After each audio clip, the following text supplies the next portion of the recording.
WLBT, 3 on your side. WLBT News starts now. And I heard it coming. I did not see it, but I could hear this awful sound. Lucky to be alive. That's what folks are saying this morning after severe weather ripped through several parts of the Magnolia State. Plus, a deadline for justice. 3 is on your side with a look at how late is too late to prosecute.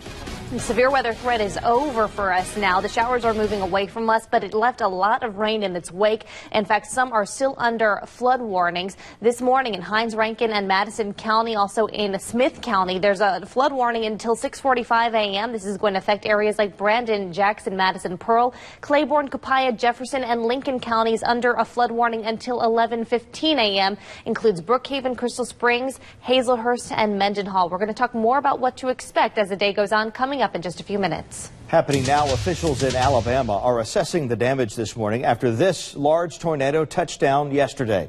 The twister was reported about 45 miles west of Tuscaloosa. It took out several trees and power lines. Some houses were hit, but only minor injuries have been reported. Closer to home, the National Weather Service says at least 4 tornadoes tore across Mississippi yesterday. Many homes and businesses were damaged in Collinsville, just north of Meridian. Tom Williams has more from there.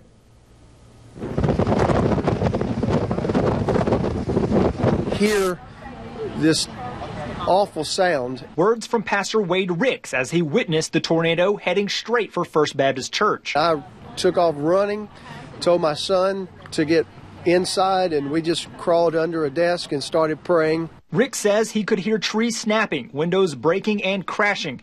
The building he was inside of suffered severe damage. He says it lasted around 25 seconds. My gosh. Video of the storm as it entered Collinsville, captured on a cell phone by Collinsville resident Aaron Pogue. It got real intense for a minute. That's where we could hear the house shaking and stuff hitting the house. And then it just, as quick as it came, it just stopped. County officials say they are seeking relief from the state, requesting this be declared a disaster zone. We have several houses that have been totaled. We have a lot of damage. Crews are working to restore power where they can. Officials from all over the county have arrived to help pick up the mess and attempt to put this community back together. It's pretty devastating. We just praise the Lord that no one got injured. Frankie, come on. Tom Williams reporting from north of Meridian. And new this morning, a road in Florence is shut down. Well, it was shut down last night due to flooding, and it just reopened. Cheryl Lassiter has the details on that from the Alert Center. Cheryl? Yeah, Wilson, here it is. Williams Road off Highway 469. You see police taking away those barricades right now. Just about a half an hour ago is when those barricades were finally removed. Last night, trucks were brought in to help people evacuate if they wanted to. Those heavy downpours last night caused some nearby lakes to spill over, and the roadway was simply underwater. But that road is now back open, getting back to normal there. That's the latest from the Alert Center. A bit of good news. Thank you, Cheryl. Let's take a live look now at Highway 49 south of Highway 80 in Rankin County. As you can see, traffic's moving along without too much trouble there. No water over Highway 49. However, there is water over Highway 80, according to MDOT, between Highways 43 and 13 in Rankin County. So Highway 80 is closed in both directions in Rankin County between Highway 43 and Highway 13, according to MDOT. They're projecting this could last until about 8 this morning. As soon as it's back open, of course, we will let you know. And be sure to stick with WLBT and msnewsnow.com for the latest on weather damage. We are your source on air, online, and on the go. Get the latest weather updates with the First Alert weather app. There is a push to have more protection for victims of sex crimes in Mississippi. A new proposal could get rid of the statute of limitations. Mississippi has a dozen or so crimes that don't have a statute of limitation. Senate Bill 2063 would eliminate that time frame for the other crimes that require someone to register as a sex offender. About half of those are already exempt under current law. Things like filming without permission and obscene electronic communication would be added. District Attorney Michael Guest says it could provide prosecutors more flexibility. It is limited to crimes which are sexual related in nature, which again are some of our more heinous crimes. And so it is very targeted to a specific category of crimes, and those are the people that we need to get off the streets. Another crime that would have the time bar removed is sexual abuse of a vulnerable adult. The statute of limitations for that is currently 5 years, but it would be removed if the bill passes. New this morning, 2 senior military leaders say women should be required to register for the draft. Restrictions that barred women from combat jobs in the U.S. were lifted by the Defense Department last year. Marine Corps Commandant General Robert Neller told a Senate hearing on women in combat Tuesday, quote, "Every American who's physically qualified should register for the draft." Army Chief of Staff General Mark Milley said he agreed. The current system requires men between ages 18 and 26 living in the U.S. to register for the Selective Service System. Now listen to this. Controversy is surrounding a church in Minnesota after a member received a letter telling her she's no longer welcome in the church. Doreen Polk received a letter saying she was no longer in good standing because she had not been to 4 services in the last year. The letter also stated she would not be allowed to be buried next to her husband in a church cemetery, a plot she had paid for. The church says the letter she received was an accident. We've been deeply apologetic and reached out to the family, and our hope is that in the near future, even today, that they'll sit down with us. They're a church, but there's nowhere in the Bible that says thou shalt have communion 4 times a year or you are not going to go to heaven. Polk's family says she wants a promise in writing that Doreen will be allowed to be buried next to her husband. 6:06 now, and it's 50 degrees in Jackson. Let's take a live look outside at Highway 49 south of Highway 80 that we showed you a moment ago, and it's still moving along with no trouble. Those cars are just stopped for a traffic light there, not because of an accident or because of standing water. We do have standing water on Highway 80 between Highways 13 and 43, and that's causing a backup there because the road is closed. Highway 80 closed between Highway 43 and Highway 13, 43 and 13 in Rankin County. Julia. I want to show you some other areas where you may experience road closures, where we had the heaviest rain from yesterday's storms. Zooming down on into the Weston area, also towards Georgetown and Crystal Springs. That's where we had 5 to even upwards of 6 inches of rain that fell in the last 24 hours. Now, as a result, you may encounter some flooded roadways. And of course, we always remind you to turn around and find an alternate route. Never drive through those flooded waters. Foggy spots, big improvement over the last half an hour. Not seeing nearly as many of those foggy spots for you this morning. Still want you to be careful heading out and about, though, due to those flooded roads. A full look at the forecast coming up right after the break. This is WLBT First Alert Weather. 6:10 now. Glad you're with us here on WLBT. Even more glad that the severe weather threat has ended for our area. The showers have ended. They're well away from us. Monday and Tuesday dropping from the low 50s into the mid 40s. 6:13 now. We got traffic and weather together for you now. We want to take a live look at Pearson Road here south of Highway 80 or I-20, and you can see it's moving along fine. There's no water over the road here. We do still have that problem, though, on Highway 80. There's a section of Highway 80 that is underwater between Pelahatchie and Morton. As a result, they've got Highway 80 shut down between Pelahatchie and Morton until they get the water off the road. They'll at that point, they'll let traffic on it once again, but Highway 80 closed between Pelahatchie and Morton. At this point, we'll let you know when that changes. Huge flames right now at a warehouse near Detroit, Michigan. Cheryl Lassiter has video of that in the Alert Center. Cheryl. Yeah, Wilson, just take a look at it. It's a furious white-hot blaze there. People who work and live in this area say the building belongs to Reclaim Detroit, a business that repurposes material from abandoned homes.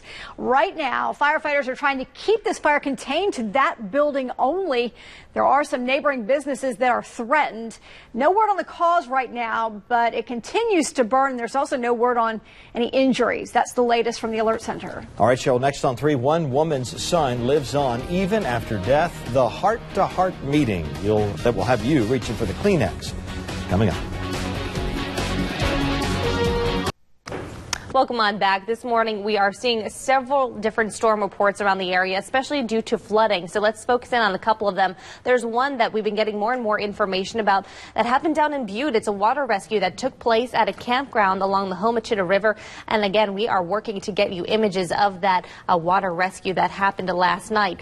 In the metro area, also dealing with some flooded waters on the roadways. A vehicle was stranded in Brandon along Marquette Road. That was due to flash flooding. We also had flooding flooding in the Sunchase subdivision. Water within a foot of a home on Lincoln Drive. One more report to show you in Brandon. Flash flooding was reported on Meadow Lane Drive in Brandon. Water covered roads and yards. Now, if you've got a photo to send us, you can do that pretty easily. Send it at WLBT.com. You can email it there, or to use the First Alert Weather app, you can just select a photo from your gallery or snap a new photo and send it to us that way. Temperature right now, it's currently 50 degrees. There have been some patches of fog this morning. Into the afternoon, we're going to see clearing skies. We'll be in the low 60s. A Louisiana man has come up with an idea that could make Mardi Gras beads cheaper and safer for the environment. Marcus Psycho, the founder of 3D Beads, says he has a formula for replacing the old plastic beads that now clutter landfills. He says all the ingredients for the new ones will come from plants grown in Louisiana. One of them includes leftover fibers from sugarcane harvesting. We need to get the machinery and the materials to test the process, cut the molds, test it, see how the bead comes out, put it under field testing conditions and see how it stands up, and make sure that we have a product that we can offer to the public. Best case scenarios, Psycho says the beads will be ready to roll next carnival season. He adds at least one New Orleans parade crew is interested in buying them.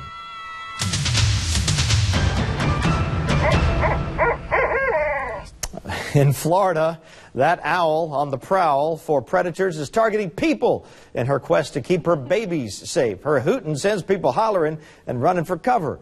And no place is safe, not even a garage. Saw this shadow come in and come up against me and like bump into me. And I kind of just started wailing like that. It was the owl.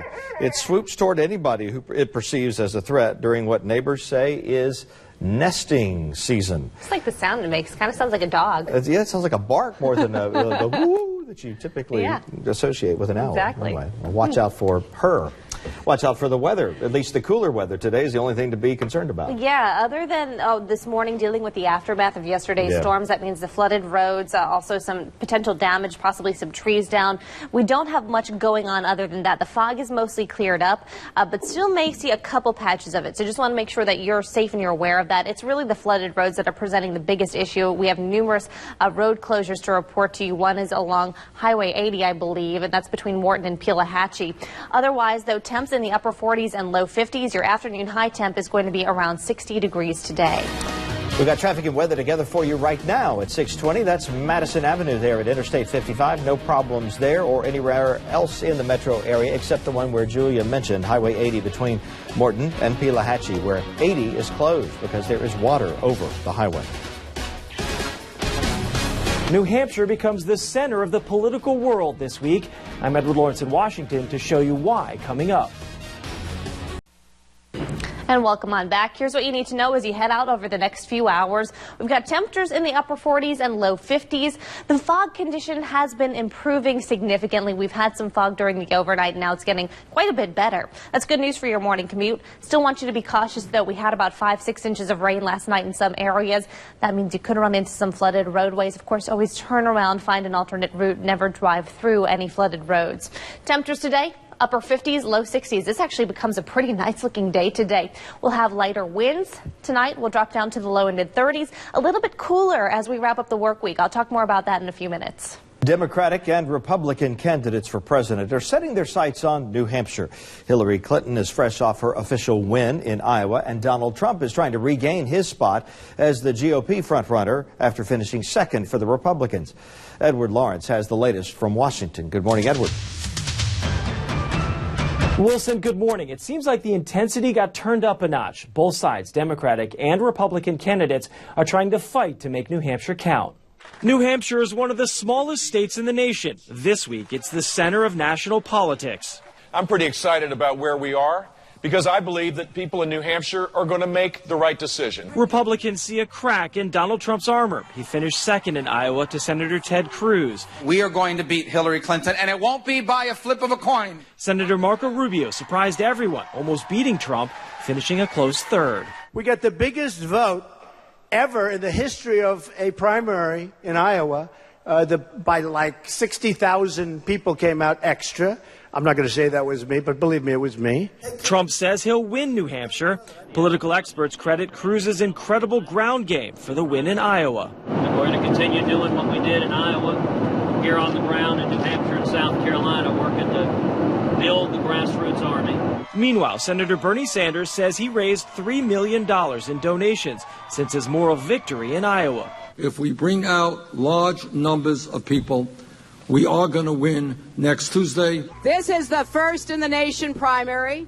Nobody takes that responsibility more seriously than Granite Staters. Clinton trails Sanders in recent New Hampshire polls by double digits, but she hopes to turn that around. Hillary Clinton considered focusing on the races after New Hampshire because of Bernie Sanders' lead. She decided to stay this week to try and fight to close the gap.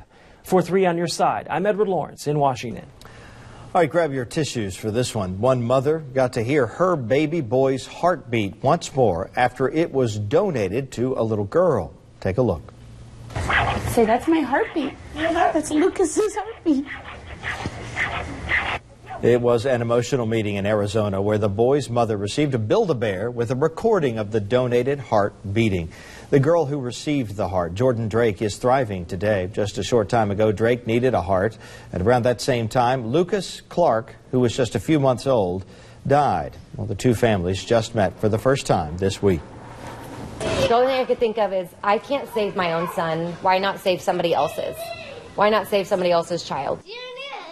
Right now, more than 122,000 people nationwide are waiting for a life-saving organ transplant. And it sure is nice when they turn out that way. Yeah, made me tear up a little bit. Yeah, that's what those stories will do to you. Absolutely. We're going to talk more about the weather in terms of what you need to know for driving out to work this morning. Of course, the rain is gone right now. It's not in our area any longer, but there's still the leftovers, the flooded roads that took place last night. Some of that water is still standing. Temperatures right now are in the low 50s in the Jackson Metro. Another update shortly.